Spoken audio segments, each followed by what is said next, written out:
ಸ್ನೇಹಿತರೆ, ನಿಮ್ಗೆ ಆಳ ಗೊತ್ತಿರುವ ಹಾಗೆ ಈಗಾಗಲೇ 7th ಸೆಮ್ ಇಂಜಿನಿಯರಿಂಗ್ ರಿಸಲ್ಟ್ ಬಂದಿರೋ ಕಾರಣ ಎಲ್ಲ ಹುಡುಗರು ಏನಪ್ಪಾ ಅಂತಂದ್ರೆ ಕಾಯ್ತಾ ಇದ್ದೀರಾ 3rd ಸೆಮ್ ಮತ್ತು 5th ಸೆಮ್ ರಿಸಲ್ಟ್ ಯಾವಾಗ ಅಂತದ್ದು.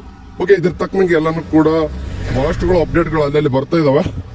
ಸೊ 15th ಬರ್ಬೋದು ಅಂತ ಬಹಳಷ್ಟು ಎಕ್ಸ್ಪೆಕ್ಟೇಷನ್ ಜಾಸ್ತಿ ಇತ್ತು. ಸೊ ಅದ್ರ ತಕ್ಕಂಗೆ ಮತ್ತೆ ಡೇಟ್ ಎಕ್ಸ್ಟೆಂಡ್ ಮಾಡಿದ್ರು. ಸ್ವಲ್ಪ ಕೆಲವೊಂದಿಷ್ಟು ಪ್ರೊಸೆಸ್ ಇರೋ ಕಾರಣ ಆಗಿದೆ. ಪ್ರೊಸೆಸ್ ಅನ್ನೋಬಹುದು ಕೆಲವೊಂದಿಷ್ಟು ಹಾಲಿಡೇ ಕೂಡ ಇತ್ತು, ಹಂಗಾಗಿ ಆಗಿರ್ಬೋದು. ಇವತ್ತು ಫೈನಲ್ ಏನಪ್ಪಾ ಅಂದ್ರೆ ಮಂಡೇ. ಓಕೆ, ಅಂದ್ರೆ ಇವತ್ತು ಬರುತ್ತಂತ ಎಲ್ಲಾನು ಕೂಡ ಸ್ಪ್ರೆಡ್ ಆಗ್ತಿದೆ. ಆಲ್ಮೋಸ್ಟ್ ಇವತ್ತು 3rd ಸೆಮ್ ಬರಲ್ಲ, 5th sem. Okay, 5th sem result ಏನಪ್ಪಾ ಅಂದ್ರೆ ಇವತ್ತು ಸಾಯಂಕಾಲ 6 ಗಂಟೆಯಿಂದ 8 ಗಂಟೆ ಅಥವಾ 9 ಗಂಟೆ ಒಳಗಡೆ. ಓಕೆ, 6 ಗಂಟೆಯಿಂದ 9 ಗಂಟೆ ಒಳಗಡೆ ನಿಮ್ಮ ಒಂದು ರಿಸಲ್ಟ್ ಇವತ್ತು ಯಾರ್ದಪ್ಪ ಅಂದ್ರೆ 5th ಸೆಮ್ ಮಾತ್ರ ಹೇಳ್ತಿದ್ದೀನಿ, ಅವ್ರದ್ದು ರಿಸಲ್ಟ್ ಆಲ್ಮೋಸ್ಟ್ ಓಕೆ 99% ಬರ್ತದೆ. Okay, but 3rd sem result ಅನ್ನೋದು ಏನಿದೆಯೋ ಇನ್ನೂ ಕೂಡ ಸ್ವಲ್ಪ ಪ್ರೊಸೆಸ್ ಇದೆ, ಇನ್ನೂ ಸ್ವಲ್ಪ ಪೆಂಡಿಂಗ್ ಇದಾವೆ. ಸೊ ಹಂಗಾಗಿ ಇವತ್ತು ಬರ್ಲಿಕ್ಕೆ ಅಂತ ಬರಲ್ಲ. ಓಕೆ, ಅದ್ರ ಬಗ್ಗೆ ಮುಂದೆ ಏನಾದ್ರು ಬಂದು ಅಪ್ಡೇಟ್ ಬಂದು ತಿಳಿಸೋಣ.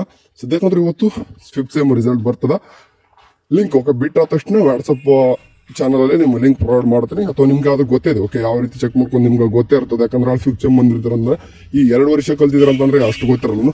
ಸರಿ, ಆದಾಗಿ ಕೂಡ ಕೆಲವೊಂದಿಷ್ಟು ಹುಡುಗರಿಗೆ ಲಿಂಕ್ ಗೊತ್ತಿಲ್ಲಪ್ಪ ಅಂದ್ರೆ ವಾಟ್ಸಪ್ ಚಾನಲ್ ಅಲ್ಲಿ ಅಥವಾ ಬೇರೆ ಏನಾದ್ರು ಒಂದು ಅಪ್ಡೇಟ್ ಬಂದ್ರೆ ಇದ್ರ ತಕ್ಕಂಗೆ ಇವತ್ತೇ ಮತ್ತೆ ಏನಾದ್ರು ಸ್ವಲ್ಪ ಏನಾದ್ರು ಚೇಂಜಸ್ ಆಯ್ತಪ್ಪ ಅಂದ್ರೆ ವಾಟ್ಸಪ್ ಚಾನಲ್ ಅಲ್ಲಿ ಮೆಸೇಜ್ ಹಾಕೋ ಮೂಲಕ ತಿಳಿಸ್ತೀನಂತೆ. ಸೊ ಅಲ್ಲಿ ಹೋಗ್ಬಿಟ್ಟು ಜಾಯ್ನ್ ಆಗಿರಿ. ಓಕೆ, 3rd ಸೆಮ್ ನೀನು ಕೂಡ ವೇಟ್ ಮಾಡ್ಬೇಕಾಗ್ತದ. ನಿಮ್ದು ಮುಂದಿನ ದಿನಗಳಲ್ಲಿ ಬರ್ತದ, ಅದು ಕೂಡ ನಿಮ್ದು ಕೂಡ ಬೇಗನೆ ಬರ್ತದ, ವರಿ ಬೇಡ. Almost pending. ಓಕೆ, ವಿಟಿದವ್ರು ಬಹಳಷ್ಟು ಉಳಿಸ್ಕೊಳ್ಳಲ್ಲ, ಬೇಗನೆ ಪ್ರೊಸೆಸ್ ಮುಗಿಸ್ತಾರೆ. ಯಾಕೋ ಈ ಟೈಮ್ ಅಷ್ಟೇ ಸ್ವಲ್ಪ ಡಿಲೇ ಆಗಿದೆ.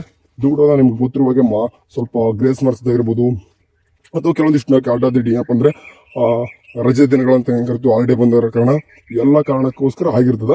ವರಿ ಬೇಡ. ಇವತ್ತೊಂದು 5th ಸೆಮ್ ಬರ್ತದ, 3rd ಸೆಮ್ ಅದಾಗ ಹೇಳ್ತೇನೆ. Okay, thank you for watching. ಅವನಷ್ಟೇ ಬಾಯ್.